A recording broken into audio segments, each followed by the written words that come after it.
Assalamualaikum warahmatullahi wabarakatuh.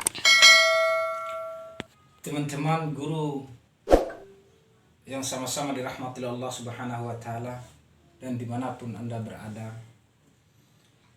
pada kesempatan ini kita masih berbicara tentang tips bagi kita sebagai seorang guru di dalam menguasai kelas. Kemarin kita sudah bahas di video-video sebelumnya, yaitu yang pertama, tipsnya adalah menata ruangan dengan baik. Itu hal poin yang pertama yang harus dilakukan.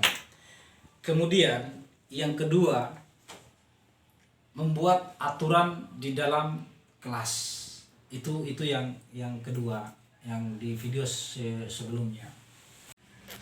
Pada kesempatan ini kita berbicara tentang metode pembelajaran yang tepat untuk penguatan pendidikan karakter. Tips selanjutnya adalah metode pembelajaran yang tepat untuk penguatan pendidikan karakter.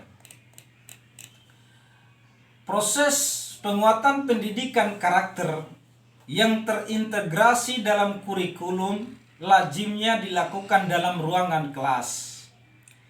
Dengan menggunakan metode pembelajaran yang dirasa tepat dengan karakter setiap siswa ataupun peserta didik kita. Kita juga sebagai seorang guru harus lihai ketika memilih metode pembelajaran yang digunakan untuk membentuk karakter setiap peserta didik kita. Pendidikan karakter bertujuan untuk membentuk seorang manusia, membina atau menjadikan manusia utuh dengan karakter yang kuat, baik dari aspek sosial, emosi, spiritual, kreativitas, bahkan intelektual, demi terciptanya seorang pembelajar sejati. Metode pembelajaran harus dipilih oleh seorang guru sesuai dengan pengetahuan dan keterampilan yang dibutuhkan pada masa kini. Ya, sekali lagi, metode pembelajaran harus sesuai dengan pengetahuan dan keterampilan yang dibutuhkan pada masa kini. Contohnya kemampuan berpikir secara kritis, ya. Berpikir secara kreatif, ya. Keterampilan berkomunikasi serta kerjasama dalam pembelajaran. Itu yang paling terpenting. Jadi kita harus sesuaikan dengan keadaan pada hari ini. Itu yang perlu diperhatikan oleh kita sebagai seorang guru. Nah, ada beberapa metode yang harus dipahami oleh kita semua. Yang pertama adalah metode pembelajaran secara saintifik. Metode pembelajaran secara saintifik ini dirancang sedemikian rupa agar siswa ataupun peserta didik kita dapat menerapkan sebuah konsep atau hukum berdasarkan beberapa tahapan. Tahapan yang harus dilalui berupa mengamati dalam rangka mengidentifikasi masalah-masalah yang ada, merumuskan masalah-masalah yang ada, mengajukan hipotesis, mengumpulkan informasi, lalu menganalisanya. Baru kemudian mengkomunikasikan konsep, hukum maupun prinsip yang berhasil ditemukan oleh siswa itu. Yang kedua adalah metode inquiry.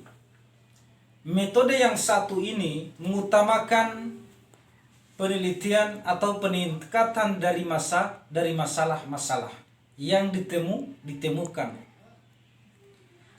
Inquiry ini juga sering diidentifikasi sebagai kegiatan pembelajaran yang mengizinkan peserta didik untuk bertanya maupun melakukan eksperimen.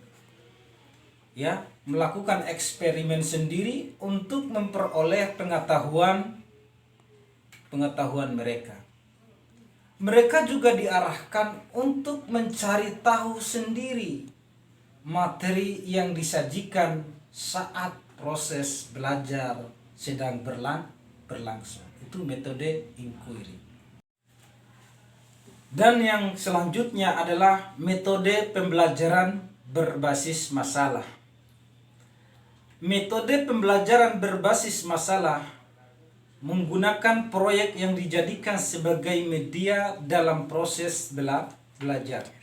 Tujuannya agar setiap siswa yang mahir memecahkan sebuah masalah memiliki media pembelajaran sendiri dan memiliki keterampilan bekerja sama dalam satu tim. Peserta didik juga memiliki peluang untuk mengadakan penelitian berdasarkan masalah yang nyata dan autentik. Guru dapat memulainya dengan memberikan sebuah konsep dasar, lalu meminta para peserta didik atau meminta kepada siswa kita belajar dalam suatu kelompok untuk bekerja sama dalam menyelesaikan sebuah masalah. Mereka juga dibebaskan untuk mencari informasi dari berbagai sumber belajar. Ya. Metode yang terakhir adalah metode pembelajaran berbasis teks. Pembelajaran satu ini mengkhususkan pada kemampuan siswa ataupun peserta didik dalam menyusun sebuah teks. Unit pembelajaran dirancang agar mereka mampu memahami lalu membuat teks baik secara lisan maupun dengan tulisan dengan berbagai konteks. Untuk itu diharapkan para siswa mengerti fungsi sosial, struktur, dan juga fungsi kebahasaan dalam teks.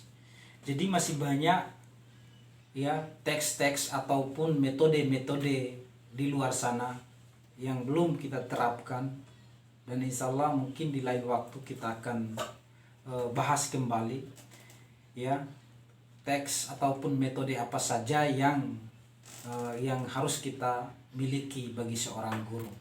Jadi intinya adalah kita sebagai seorang guru efektifnya ketika memberikan materi pembelajaran, hal yang utama adalah kita kuasai dulu kelas.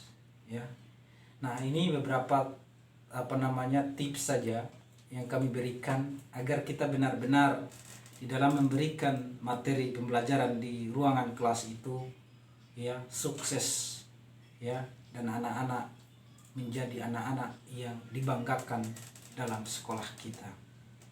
Terima kasih. Mungkin kita sambung di video selanjutnya. Masih ada tips-tips lain yang harus dimiliki oleh seorang guru di dalam mengajar ataupun di dalam mendidik. Terima kasih. Wassalamualaikum warahmatullahi wabarakatuh.